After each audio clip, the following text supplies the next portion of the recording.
안녕하세요. 오늘은 조금은 조심스러운 주제지만 우리 인생 후반부의 행복과도 깊이 관련된 이야기, 바로 50대 부부의 성관계에 대해 이야기해 보겠습니다. 많은 분들이 50대에 들어서면서 부부 사이의 친밀감이 예전과 달라졌다고 느낍니다. 아이들이 성장해 집을 떠나고 사회생활에서도 변화가 생기며 몸의 리듬과 호르몬까지 달라지기 때문입니다. 하지만 성관계는 단지 육체적인 행위가 아니라 부부가 서로의 존재를 확인하고 마음의 유대를 이어가는 중요한 소통의 형태입니다. 오늘은 그 의미와 함께 50대 이후에도 건강하고 행복한 부부관계를 유지하는 방법을 알아보겠습니다. 첫 번째, 50대 이후 성관계의 변화 이야기. 50대는 남성과 여성 모두 신체적으로 큰 변화를 맞이하는 시기입니다. 남성의 경우 테스토스테론 남성 호르몬 분비가 줄어들면서 성욕과 체력이 예전 같지 않다고 느낄 수 있습니다. 여성은 폐경기 이후 호르몬 변화로 인해 질건조, 통증, 피로감 등을 경험하기도 합니다. 이런 변화는 자연스러운 생리적 과정이며 절대로 부끄럽거나 숨겨야 할 일이 아닙니다. 오히려 이런 변화를 정상적인 인생의 흐름으로 받아들이고 함께 대화하고 이해하는 것이 건강한 관계의 첫걸음입니다. 두 번째, 부부가 다시 가까워지는 심리적 연결. 50대 이후의 성관계는 단순히 육체적 행위가 아니라 심리적 친밀감에서 출발합니다. 대화를 통해 서로의 감정과 불안, 변화된 욕구를 솔직히 나누는 것이 중요합니다. 많은 부부가 이제 나이도 들었고 굳이 필요 없지 않나? 라고 생각하지만 사실 성적 친밀감은 부부관계의 온도를 유지하는 가장 자연스러운 연결고리입니다. 단, 그 형태는 예전과 달라질 수 있습니다. 스킨십, 포옹, 손잡기, 함께 누워 이야기하는 시간도 모두 성적 친밀감의 일부입니다. 이런 작은 터치와 대화가 꾸준히 이어질 때 몸보다 먼저 마음이 다시 가까워집니다. 세 번째, 신체적 건강 관리가 먼저다. 건강한 성생활은 결국 건강한 몸에서 시작됩니다. 50대 이후에는 남녀 모두 혈류순환과 근육 탄력성이 떨어지기 때문에 규칙적인 운동과 식습관 관리가 매우 중요합니다. 남성의 경우 유산소 운동과 하체 근력 운동이, 여성의 경우 케겔 운동과 스트레칭이 큰 도움이 됩니다. 또한 오메가3, 아연, 비타민이 같은 영양소는 호르몬 균형과 혈류 개선에 도움을 줍니다.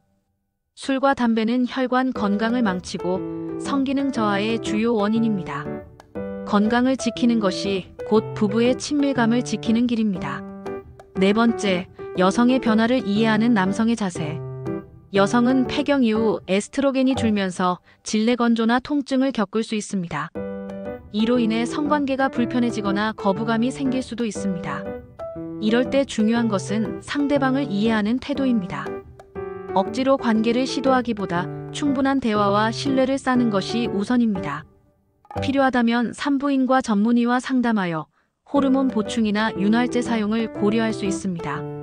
남편이 먼저 이해심을 보이고 천천히 접근한다면 부부의 정서적 유대는 오히려 더 깊어질 수 있습니다. 다섯 번째, 남성의 변화에 대한 여성의 배려. 남성도 테스토스테론 저하로 인해 자신감이 떨어질 수 있습니다. 이럴 때 아내의 한마디 격려가 큰 힘이 됩니다. 괜찮아, 당신은 여전히 멋져라는 따뜻한 말 한마디가 남편의 마음을 회복시키고 부부의 관계를 부드럽게 만듭니다. 성관계는 상대를 평가하거나 비교하는 것이 아니라 함께 편안함을 느끼는 시간입니다. 서로의 변화를 인정하고 비교하지 않는 것. 그것이 50대 부부의 성관계에서 가장 중요한 성숙함입니다. 여섯 번째, 성관계의 빈도보다 질을 중시하라. 젊을 때는 횟수나 열정이 중요했다면 50대 이후에는 교감과 만족감이 핵심입니다. 짧은 시간이라도 서로의 눈을 마주치고 진심으로 스킨십을 나누는 것이 더 큰 의미를 갖습니다. 이제는 얼마나 자주보다 얼마나 편안하게, 진심으로가 중요합니다. 관계의 횟수가 줄어드는 것은 자연스러운 일이며 그보다 서로를 여전히 존중하고 소중히 여기는 태도가 관계의 질을 결정합니다. 일곱 번째, 성관계를 통한 삶의 활력. 많은 연구에서 규칙적인 성생활은 혈압, 면역력, 수면의 질에 긍정적인 영향을 준다고 합니다. 또한 옥시토신 사랑 호르몬과 세로토닌 행복 호르몬이 분비되어 우울감이 줄고 스트레스 해소에도 효과적입니다. 즉, 성관계는 단순한 행위가 아니라 삶의 활력과 정서적 안정감을 회복하는 건강 습관입니다.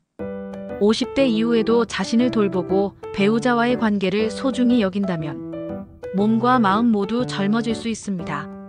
마무리. 정리해보면 50대 부부의 성관계는 단순한 육체의 문제가 아니라 서로의 변화된 마음과 몸을 이해하고 다시 연결되는 관계의 회복입니다. 첫째, 변화를 두려워하지 말고 자연스럽게 받아들이기. 둘째, 대화와 공감으로 심리적 친밀감을 쌓기. 셋째, 건강한 몸과 생활 습관을 유지하기. 넷째, 서로의 자존감을 지켜주는 배려와 존중.